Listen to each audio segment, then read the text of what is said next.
Welcome to the Local Pundit. I'm Josh Anthony. Here's your five-a-side weekender. 5 topics, 5 strikes. Let's let it rip. It is August 27th, 2023, Sunday. Just a relaxing little Sunday here, and about to halftime right now between Liverpool and Newcastle. Newcastle are up 1-0. Van Dijk has been sent off.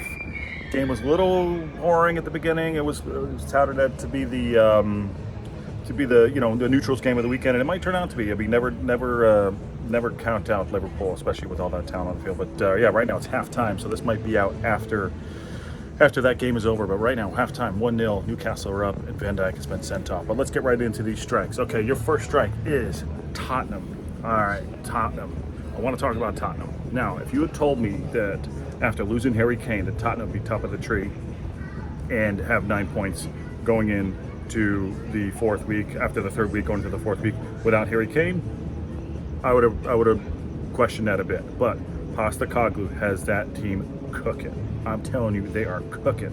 I really like Van de Ven at the back with Madison in the middle, and I really feel like he's got that team just aggressive, going forward, and just attacking. Like I said, James Madison's playing really well. My only downfall for that team right now, for me, is Richarlison.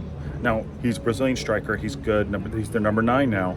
But I just feel like he just doesn't have that little bit of magic.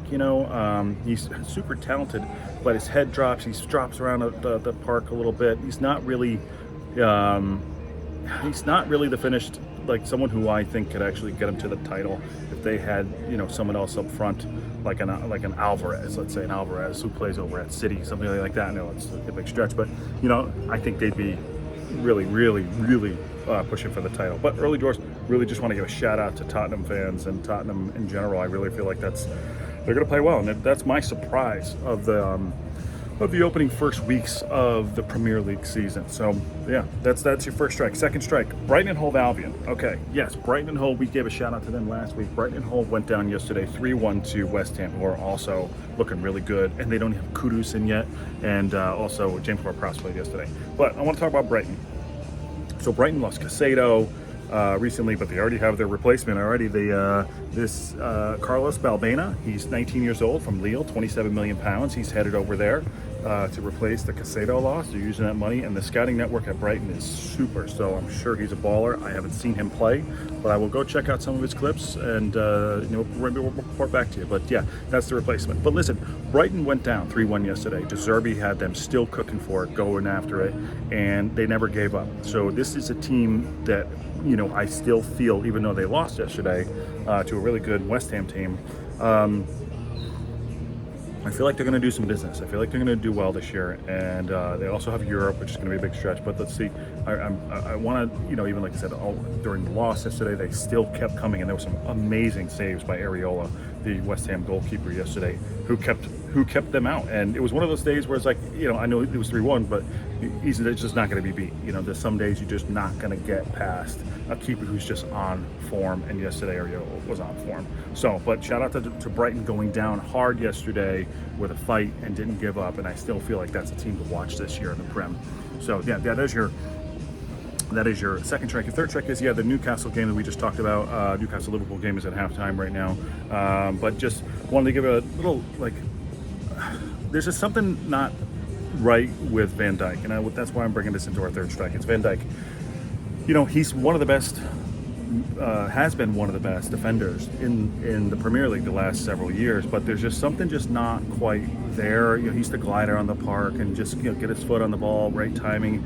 So indicative of today, he got turned by Isak, and little clip in, boom, and he's sent off with a red card. So he's just lost that bit of sharpness. I don't know if that's an age thing. Obviously, these guys can play. Look at Thiago Silva over at Manchester United. But I just feel like Van Dijk has just lost it a little bit. And maybe it could also be that because they're sending Trent Alexander-Arnold forward a little bit more into the middle park, that he's got to cover a little bit more. So maybe that's part of the problem. But it's still early doors. And yes, maybe his game is sacrificing because he has to go cover more that right side a little bit more than he's used to. So that's just my third strike that I want to put in there, just about Van Dijk and the Liverpool game. And the fourth strike is City. So City played this morning, and they won. You just can't count. They played against Sheffield United, not Sheffield FC, Sheffield United, and they won. It was 0-0 at halftime, and then Rodri scored. No, who scored? Who scored for them?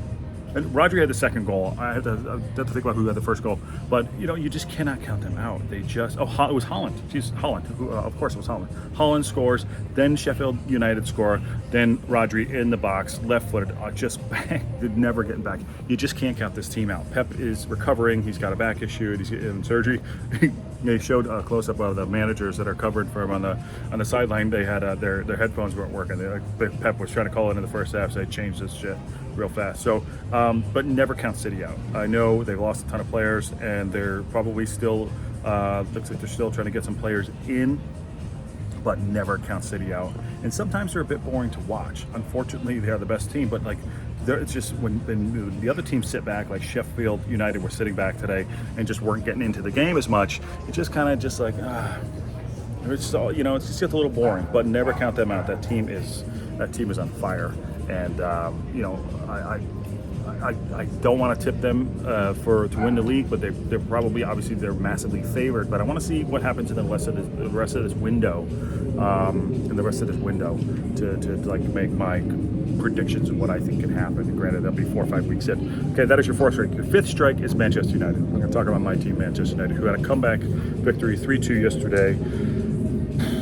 They're down within 2 minutes to Nottingham Forest. A breakaway goal and another sloppy goal. It's just, I don't. Yes, they won. They came back. They fought back. There's just something wrong with the balance of the team. It's got to be the midfield. Had many injuries yesterday as well. Had Dallo covering on the left side. I thought he did a great job deputizing for Luke Shaw, who's injured. But they need to get these signings in of Amrabat, if that's going to be it, and then cover the midfield, because Casemiro was the other goal. Yeah, they need to get signings in, but they just look off of it, and it's tough to watch it happen. I was actually watching that game and the Wrexham game at the same time. I had a couple TVs up, but United are a tough watch, and I think if they don't get their stuff together, I think they're going to be out of the top four. I think they'll be out of the top four. So, but Holland still needs to come back into the game. With all the mess with Greenwood and the protesting and everything, there's just so much noise around this club. It's like, when can they just play football? It's a frustrating team to watch right now. Very, very frustrating. But that's why you got to support your club through everything thick and thin, and that's how it happens. But truth of the matter is, it's like they got a couple days to get through the window. Maybe he's going to bring some signings in and get some of these people with injuries, these guys with injuries back. Okay, that is your five-a-side for the weekend. Tomorrow we drop the third installment of the interview with Gilles Marini. So we'll drop that, and then we'll drop the trailer to the next guest during the week as well. Okay, all right, have a great Sunday.